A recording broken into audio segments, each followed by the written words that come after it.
प्रिया, प्रिय पार्वती, ये जो चिद्रूप अद्वितीय ब्रह्म है, ये श्री कृष्ण के अंश से ही है। जो महाविष्णु हैं,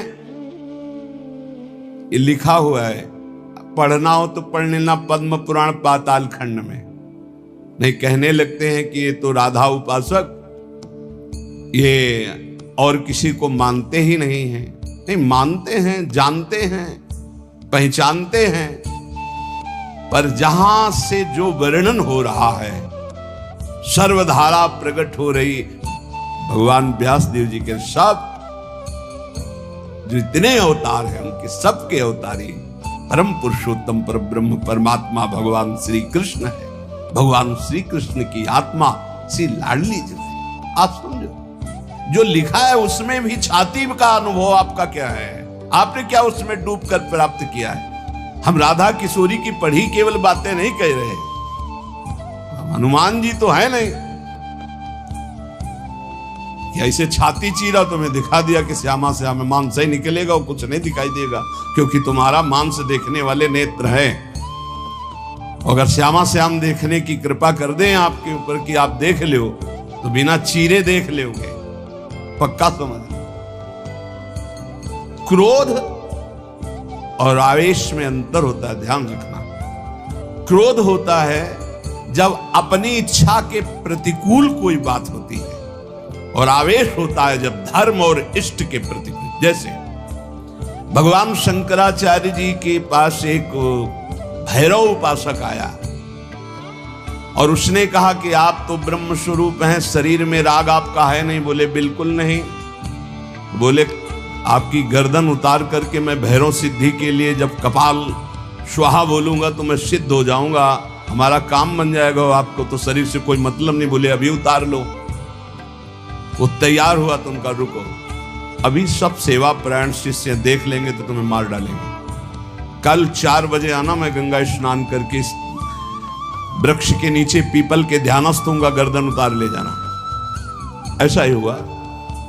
जे ही वो नजदीक आने के लिए खड्ग लेकर उद्यत हुआ, उसी समय स्वामी नरसिंहाश्रम जी को आवेश हुआ भगवान नरसिंह का, और स्नान कर रहे थे गंगा जी में, हुंकार मारी, छलांग मारकर पहुंचे और उठाकर पटक दिया, उस कपाली को फाड़ के फेंक दिया। और फिर शांत सन्यासी, फिर शांत सन्यासी। पूछा गया ऐसा, उनका मुझे कुछ पता। नरसिंह भगवान का आवेश एकदम तत्काल ऐसे।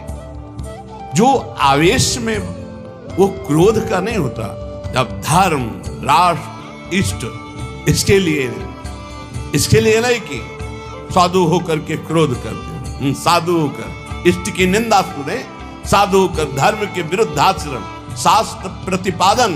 शास्त्र का स्वरूप क्या है? श्रद्धा, विश्वास, धर्म, इनकी स्थापना करना, इनकी भावनाओं को पुष्ट करके भगवत अनुराग में डुबोना।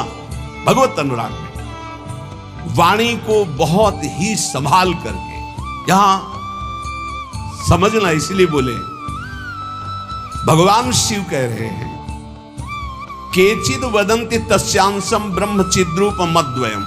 उपनिषद में जिस ब्रह्म तत्व का वर्णन है वो इन बिहारी जी के एक अंश से है। तद्दशांशम महाविष्णु प्रवदंति मनीषिणः। मनीषी लोग जो शास्त्र के ज्ञाता जन हैं, वो कहते हैं कि वृंदावन बिहारी श्री लालजू के 10 अंश से महाविष्णु का अवतार हुआ। तद्दशांशम महाविष्णु प्रवदंति मनीषिणा, ये पद्म पुराण पाताल खंड। और सनकादि योगीश्वर अपने हृदय में जिन भगवान श्री हरि का चिंतन करते हैं, वो भी ये जो गर्दन टेढ़ी किए हुए, अधरों पर बंसी विराजमान किए हुए ललित त्रिभंगी अनंत कामदेवों को भी मूर्छित करने की सामर्थ्य रखने वाले वृंदावन बिहारी जी, जो तिरछी चितवन से मंद मुस्कान के द्वारा करोड़ों कामदेवों की सुंदरता को ह्रास, उपहास, लघु कर रहे हैं, ये जो अपने अधरों में बंसी की ध्वनि कर रहे हैं, जो मुरली की ध्वनि से हमारे हृदय को प्रेमानंद में डुबो रहे हैं, त्रिभुवन को विमोहित कर रहे हैं, इनकी महिमा अगाध और अपार है हे पार्वती जी। ऐसा भगवान शंकर। हे देवी, जिनके नखचंद्र किरणों की महिमा का वेद अंत नहीं पा सकते हैं, तो वेद प्रतिपादित धर्म में चलने वाले ब्रह्म ऋषि कैसे पा सकते हैं? उन्हीं भगवान श्री कृष्ण के संबंध में कुछ और बता रहा हूं, तुम सुनो और सुनकर मुदित आनंदित हो। ये त्रिगुण माया से रचा हुआ अनंत ब्रह्मांड है उन्हीं श्री कृष्ण के द्वारा। उन्हीं श्री कृष्ण के द्वारा ब्रह्मा विष्णु और मैं महेश्वर प्रकट हुआ हूं। जितने भी देवता दैवी शक्तियां सब उनके करोड़वें अंश से उत्पन्न हैं। सृष्टि स्थिति और संहार की शक्ति युक्त से ब्रह्मादि देवता ये सब उन्हीं महान बिहारी जी के वैभव हैं, प्रभु के वैभव हैं, श्री कृष्ण के। श्री कृष्ण रूप का जो करोड़वां अंश है, उसका जो करोड़वां अंश है, उससे कामदेव उत्पन्न हुआ जो पूरी सृष्टि को नचाए दे रहा है। सोचो, श्री कृष्ण के करोड़वें अंश के एक अंश के करोड़वें अंश से कामदेव प्रकट होकर पूरी सृष्टि को नचाए दे रहा है। वो श्री कृष्ण कितने सुंदर हैं। वो ब्रह्मांड में स्थित होते हुए किसको नहीं मोहित कर सकते। ऐसे श्री कृष्ण के श्री विग्रह की शोभामयी जो कांति है, उसके करोड़वें अंश से यह चंद्रमा और सूर्य का प्रकाश होता है। ऐसे तो तेजोमय है वो, ऐसे सुंदर है कि करोड़वें अंश के एक अंश से करोड़वें अंश में कामदेव का प्रादुर्भाव हुआ। श्री कृष्ण के प्रकाश के करोड़वें अंश से एक सूर्य, कृष्ण के प्रकाश के करोड़वें अंश से एक सूर्य,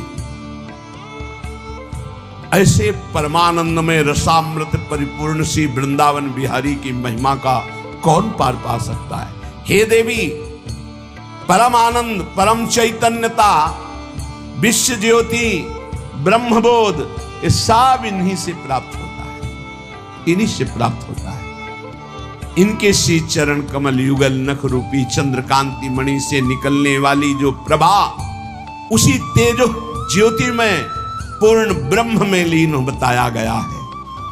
और ऐसे विश्व को मोहित करने वाले मदन मोहन, जिनके करोड़वें अंश में सब सूर्य चंद्र काम आदि देवी शक्तियां, इनको श्री राधा जी अपने अधीन किए हैं, इसलिए इनकी प्राण वल्लभा है।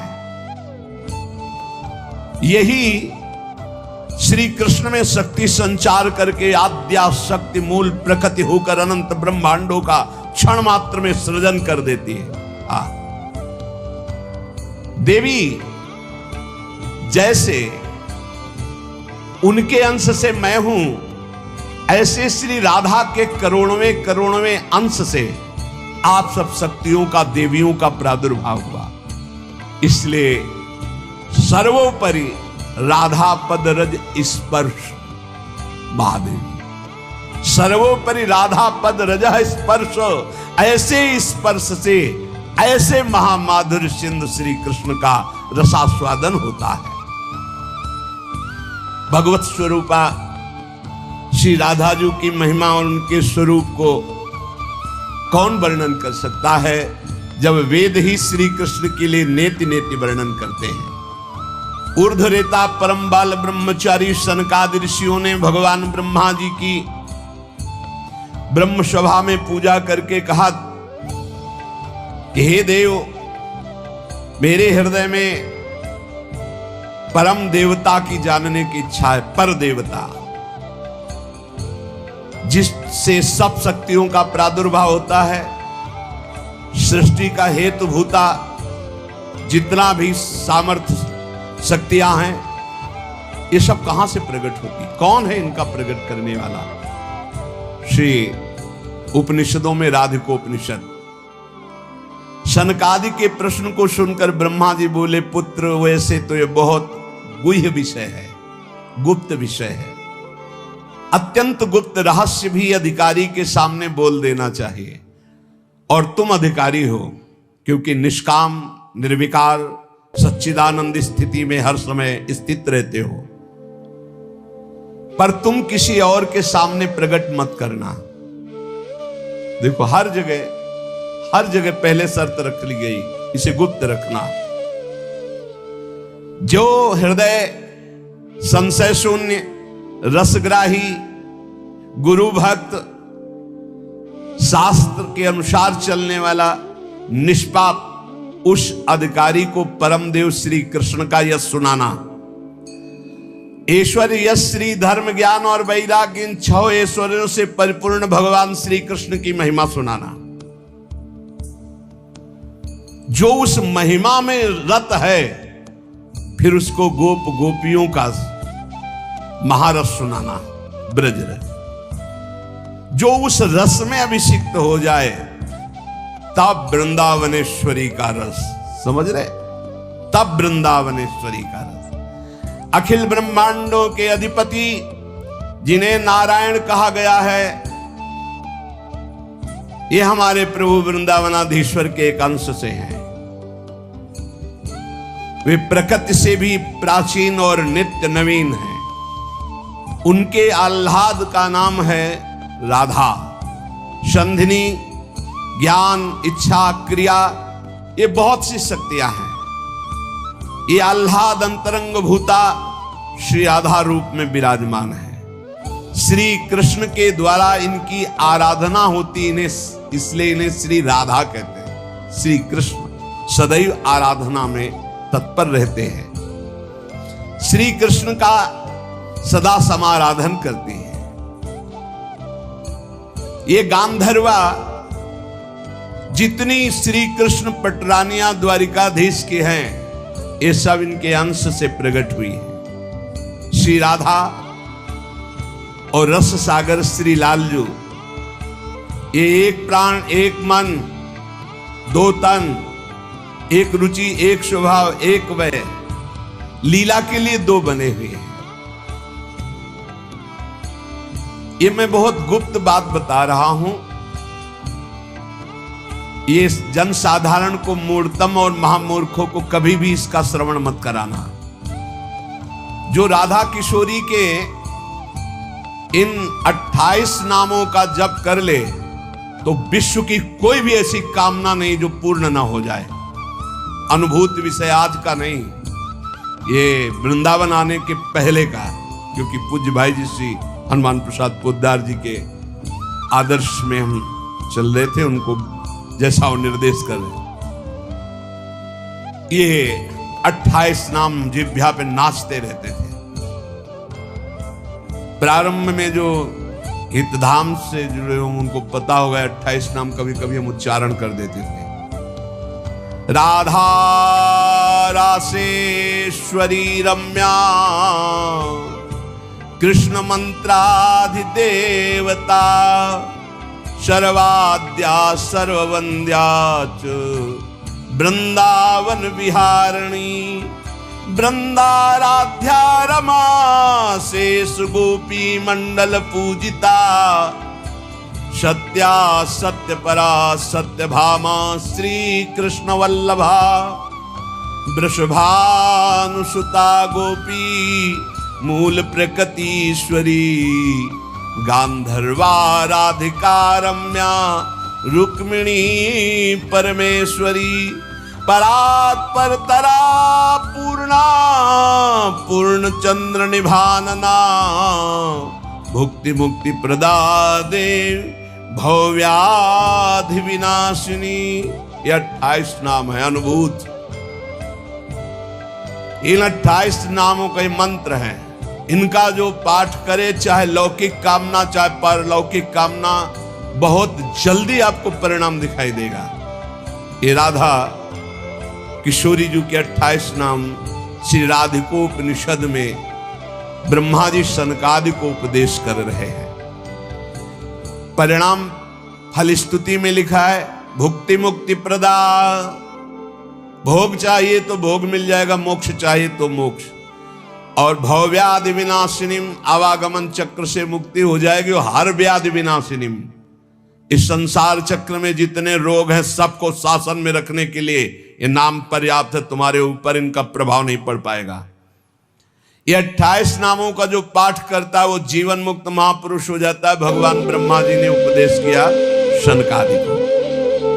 राधा, राशेश्वरी, रम्या, कृष्ण मंत्राधिदेवता, सर्वाद्या, सर्ववंद्या, वृंदावन बिहारिणी, वृंदाराध्या, रमा, अशेष गोपी मंडल पूजिता, सत्या, सत्यपरा, सत्यभामा, श्री कृष्ण वल्लभा, वृषभानुसुता, गोपी, मूल प्रकृति, ईश्वरी, गांधर्वा, राधिका, आरम्या, रुक्मिणी, परमेश्वरी, परात्पर, पूर्णा, पूर्णचंद्र निभानना और भुक्ति मुक्ति प्रदा, भवव्याधि विनाशिनी। 28 नाम मात्र जपने से समस्त कामनाओं की पूर्ति।